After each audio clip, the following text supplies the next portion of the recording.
Chuck Karstensen, 2024 Real Estate Shift Show. And recently I got a couple questions on rent and rent to own, mostly rent to own. So I thought I explain the difference.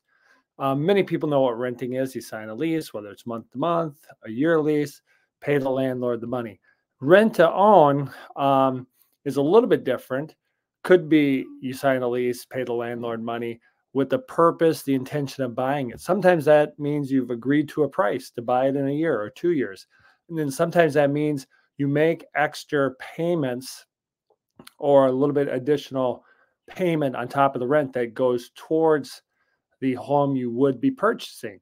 And it sounds really good to some people, but you got to look at it. Is it really good? First of all, there are companies out there that will buy you a home and rent to own it to you in certain areas if the home's in good enough shape.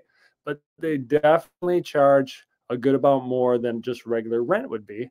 And then you're now in a situation where you may be in a home that you're renting to own, paying extra money that you don't really love in a couple of years, where it might make sense just to rent and build your credit that way.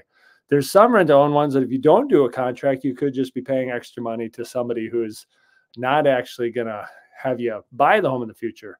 And then for sure, most of those have a deadline, like you got to buy in 2 years or 1 year or 3 years. And what if your credit's not good enough and you paid extra money on the rent to own?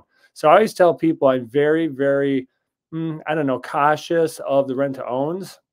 If you're going to do one of those, it may, and I say most often, it makes sense renting versus rent to owning. So if you have specific questions on that, please reach out. We're happy to help you, walk you through it, and see what makes sense for you renting versus rent to own, and how far away are you from buying? Because we can help you with that then hopefully sooner rather than later.